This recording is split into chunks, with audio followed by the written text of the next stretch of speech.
Hello everyone. Railway SSC channel में आप लोगों का फिर से एक बार स्वागत है दोस्तों। तो टेक्नीशियन की न्यू भर्ती आ गई है दोस्तों, और उस पर हम बात करने वाले हैं कब आपका फॉर्म अप्लाई होगा, क्या लास्ट डेट है अप्लाई करने का, वो सभी जानकारियाँ आप लोग को इसमें मिलने वाली है। और कितनी पोस्ट है, क्या एलिजिबिलिटी रखी गई है, वो सभी जानकारियाँ आप लोग को डिटेल से मिलने वाली है। तो वीडियो के लास्ट तक बने रहिएगा। अगर आप हमारे चैनल पर पहली बार विजिट कर रहे हैं तो प्लीज़ चैनल को लाइक से सब्सक्राइब जरूर कर लीजिएगा, इसी तरह से ऑफिशियल और ऑथेंटिक जानकारी के लिए। तो आइए स्टार्ट करते हैं। देखिए यहाँ पे government of India ministry of railway के साथ यह नोटिस जारी हुआ है। यहाँ पे देख सकते हैं, application are invited eligible candidate for various categories. Technician grade three की पोस्ट है, and for the post technician grade first signal given the table below. मैं ये बता रहे हैं कि नीचे जो है सबमिशन दिया गया है, और यह कह रहे हैं द डेट सबमिशन यानी लास्ट तारीख है एप्लीकेशन की 8/4/2024 यानी 8 अप्रैल 2024 को इनका लास्ट सबमिशन माना जाएगा। Application complete in all respect must be submitted online only. कह रहे हैं कि यह सिर्फ आपका फॉर्म जो फिलअप होगा वह ऑनलाइन ही रिकॉर्डिंग लिया जाएगा। अब यहाँ पे देख सकते हैं आप लोग, यहाँ पे अगर मैं बात कर लेता हूँ तो यहाँ पे आप लोग देख रहे होंगे, यानी 9 मार्च 2024 को आपका form opening date of application का आ जाएगा। क्लोजिंग डेट ऑफ सबमिशन अगर मैं बात कर लेता हूँ तो 8 अप्रैल 2024 को यह कह रहे हैं लास्ट है, ठीक है।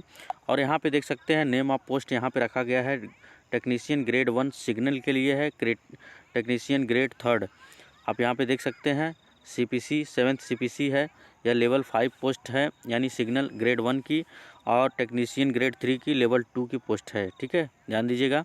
और यहाँ पे इन्होंने सैलरी भी रखा है। इनिशियल सैलरी अगर टेक्नीशियन ग्रेड फर्स्ट सिग्नल की सैलरी की अगर मैं बात कर लेता हूँ तो लेवल 5 की तरफ से 29,200 रुपये यहाँ पे रखा गया। यहीं पर टेक्नीशियन ग्रेड 3 की अगर मैं बात कर लेता हूँ तो 19,900 रुपये आप लोगों को मिलेगा, ठीक है। मेडिकल स्टैंडर्ड की अगर बात कर लेते हैं तो टेक्निकल सिग्नल के लिए B1 का ग्रेड रखा गया है। देखिए दोस्तों, जो मेडिकल का प्रोसेस होता है वह A1 ग्रेड का ही लिया जाता है, लेकिन यहाँ पर टेक्नीशियन में सिर्फ B1 रखा गया है। तो जितने भी बच्चे जुड़े हैं इस वीडियो सेशन को देख रहे हैं, लिंक उसका डिस्क्रिप्शन बॉक्स में दिया है। किस तरह से रेलवे अपना RRB मेडिकल कराती है उस सभी जानकारियाँ आप लोग को डिटेल से मिलने वाली है। आप जा कर के इसी वीडियो के डिस्क्रिप्शन में मिल जाएगा मेडिकल कैसे होता है।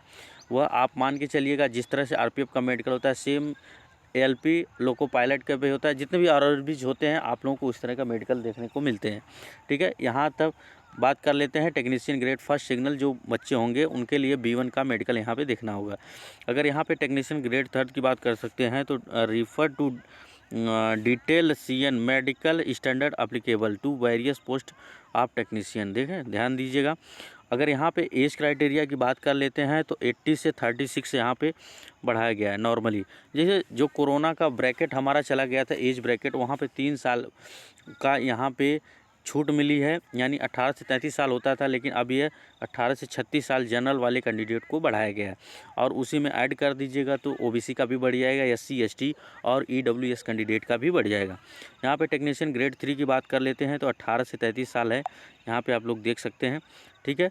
Vacancy in all the tentative अगर मैं बात कर लेता हूँ तो टेक्नीशियन सिग्नल की वैकेंसी अगर आप देखेंगे तो 1100 देखने को मिलेगी। यहीं पर अगर मैं बात कर लेता हूँ टेक्नीशियन ग्रेड 3 की तो 7,900 पोस्ट देखने को मिलते हैं।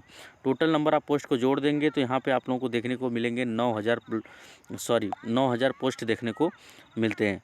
और RRB वाइज है यह, और railway zone wise detailed disturbance of vacancy given in the यह दिया गया है, ठीक है। आप ध्यान रखिएगा, यह जो वैकेंसी है RRB के थ्रू ही दी गई है।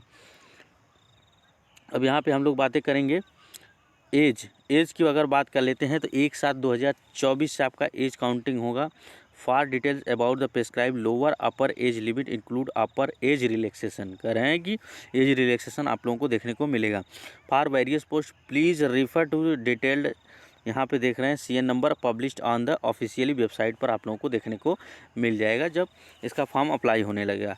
एजुकेशनल क्वालिफिकेशन की अगर मैं बात कर लेता हूँ तो different educational qualification prescribe various post, मतलब ये कह रहे हैं कि अलग अलग पोस्टों के लिए अलग अलग क्वालिफिकेशन रखा गया है, ठीक ठीक है, एजुकेशन क्वालिफिकेशन रखा गया है, वह आरआरबी खुद अपना उसमें नोटिस में बताएगी। Please refer to detail published on the website of the RRB.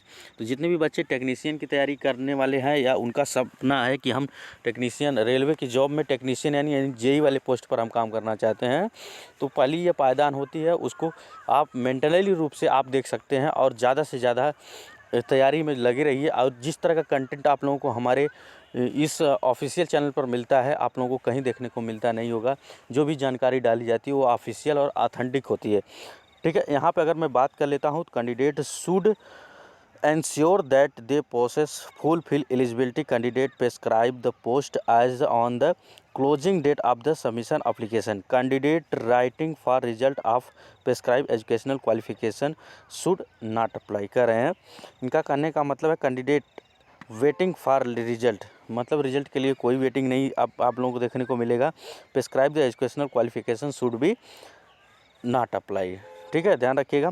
Medical standard की अगर मैं बात कर लेता हूं तो यहाँ इन्होंने बताया है कि candidates must ensure they fulfil the prescribe medical standard the post which with all the applying the detail of CN number इतना है पब्लिश आप ऑफिशियल आरआरबी वेबसाइट पर आप लोगों को देखने को मिलेगा। Candidate found medically unstable to the applied post shall not be given any alternative appointment.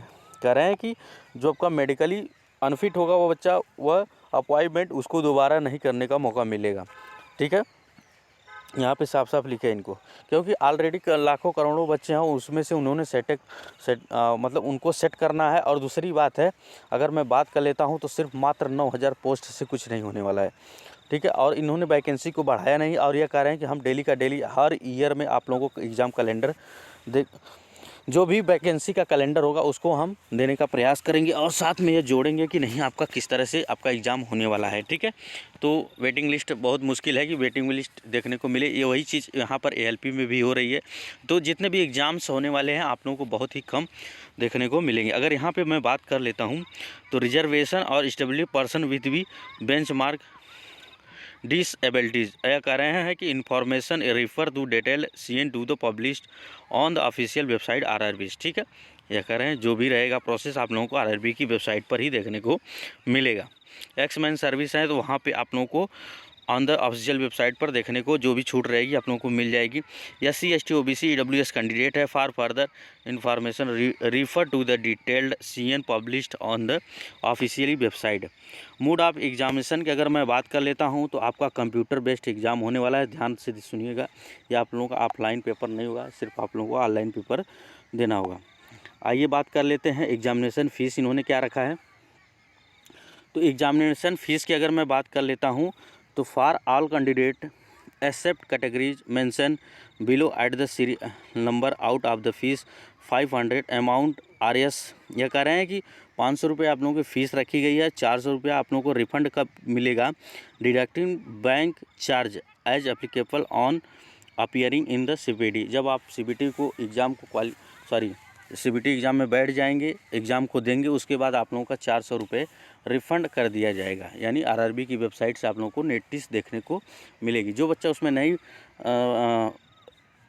भाग नहीं लेगा CBT 1 में, अगर वो परीक्षा नहीं देता है तो उसका 500 रुपये आप लोगों को नहीं मिलेगा। तो इससे सावधानीपूर्वक जितने भी बच्चे जुड़े हैं, या मान के चलिए 500 रुपये फ़ीस रखी गई है तो बैंक से आपको रिफंडेबल 400 रुपये आप लोगों को मिल जाएंगे CBT फर्स्ट के बाद, ठीक है। For candidate who belong SC ST ex man service है, फीमेल है, ट्रांसजेंडर है, minorities of economically backward EBC है, द फीस 250 यानी 250 रुपये उनको भरना होगा। The refundable due to deduction bank charge are as applicable and appearing in CBT। कह रहे हैं कि जितने भी हैं 250 रुपये अगर आप वहाँ पे अप्लाई करते हैं, जितने भी फीमेल कैंडिडेट हैं, जो कैटेगरी मैंने बताया है, अगर वो CBT में बैठते हैं, इसके बाद उनका 250 रुपये उनको रिफ़ंड बैंक के द्वारा कर दिया जाएगा, यानी आरआरबी की वेबसाइट से नोटिस जारी कर दिया जाएगा। Only candidate who attend CBT will get a refund. यह कह रहे हैं कि उसी कैंडिडेट को वापस मिलेगा पैसा जो कैंडिडेट एग्ज़ाम में बैठेगा, ठीक है, ध्यान रखिएगा। Examination fees the mention above, यह बता रहे हैं। और कुछ खास बातें हैं एलिजिबिलिटी की अगर मैं बात कर लेता हूँ तो एलिजिबिलिटी अगर यहाँ पे देखेंगे तो provisional based on the details furnished by the candidate the application became the mister themselves eligible for the post in any stage of recruitment therefore it is found information furnished by the candidate in the his her application is false incorrect or the candidates of the कह रहे हैं कि कोई भी प्रकार का आप लोगों का एलिजिबिलिटी है वो आपके पोस्ट अकॉर्डिंग आप लोगों की एलिजिबिलिटी मांगी जाएगी, ये ध्यान रखिएगा। और दूसरी बात है कहाँ किस किस आरआरबी से आप लोगों को फॉर्म अप्लाई करने को देखने यानी वैकेंसी देखने को मिलेगी। तो यहाँ पे अगर मैं बातें कर लेता हूँ तो अहमदाबाद आरआरबी है, अजमेर है, बेंगलुरु है, भोपाल है, भुवनेश्वर है, बिलासपुर है, चंडीगढ़ है, चेन्नई है, गोरखपुर है, गुवाहाटी है, जम्मू श्रीनगर है, कोलकाता है, मालदा है, मुंबई है, मुजफ्फरपुर है, पटना है, प्रयागराज है, रांची है, सिकंदराबाद है, सिलीगुड़ी है, तिरुवनंतपुरम है। ठीक है, ध्यान रखिएगा इतनी आरआरबी वह अपने 9000 प्लस पोस्ट को यहाँ पर अप्लाई के लिए फॉर्म को आप लोगों को देखने को मिल जाएगा। तो सबसे बड़ी खुशी की बात यहाँ पर आप लोगों के लिए है कि जितने भी बच्चे पीसीएम किए हैं वह इस फॉर्म को अप्लाई कर सकते हैं, उनके लिए एक अलग से खास पोस्ट रखी गई जिसको हम सिग्नल के नाम से जानते हैं। और दूसरी बात है टेक्नीशियन ग्रेड 3 की पोस्ट होती है और यहाँ पे 19,900 इनिशियल पेमेंट मिलता है आप लोगों को। अगर सिग्नल ग्रेड 1 में है 29,200 रुपये आप लोगों को देखने को मिलेगा। तो सबसे बड़ी यह भागीदारी होगी दोस्तों आप लोगों के बीच में। जितने भी बच्चे अगर यहाँ तक बढ़ने हैं वीडियो के तो वह जाने कहीं ना कहीं सीरियस हैं इस एग्ज़ाम को लेकर के। देखिए कहीं भी मेहनत तो पोस्टें तो कम आ रही है दोस्तों, इसके लिए हम क्या कर सकते हैं, जितना हम लोगों से सपोर्ट हुआ, जितना हम लोगों से प्रयास हुआ बच्चों उतना हमने किया। और आप लोगों के समय में हम जो समय होता है वही निकाल करके ऑफिशियल ऑथेंटिक जानकारी देने का प्रयास करते हैं। और हम टीचरों की तरफ से भी यह सपोर्ट रहता है कि नहीं बच्चों को ज़्यादा से ज़्यादा पोस्ट देखने को मिले। लेकिन अब गवर्नमेंट के हिसाब से क्या उनकी स्कीम चलती है क्या नहीं चलती है वह उनके ऊपर डिपेंड होता है। तो आप लोगों को इस तरह का आप देख रहे हैं कि जो भी स्टैंडर्ड चल रहा है आप लोगों को समझ में आ रहा होगा किस तरह की परिस्थितियाँ यहाँ पर देखने को मिल रही हैं।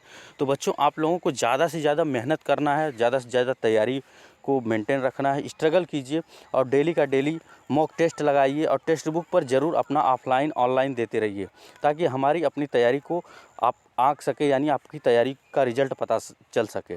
ठीक है, तो सबसे बड़ी यही सुविधा होती है दोस्तों कि आप लोगों को समय नहीं मिलेगा। मैं बार बार कहता हूँ पहले से भी आप लोगों को अवेयर करता आ रहा हूँ कि आप लोगों को जो भी एग्ज़ाम होगा उसमें तैयारी कम करने यानी कम समय मिलेगा।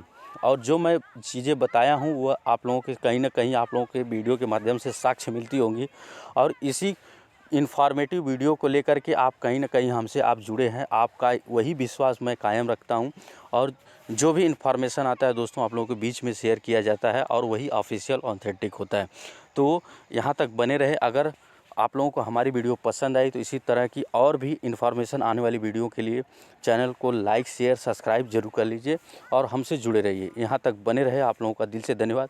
जय हिंद, जय भारत।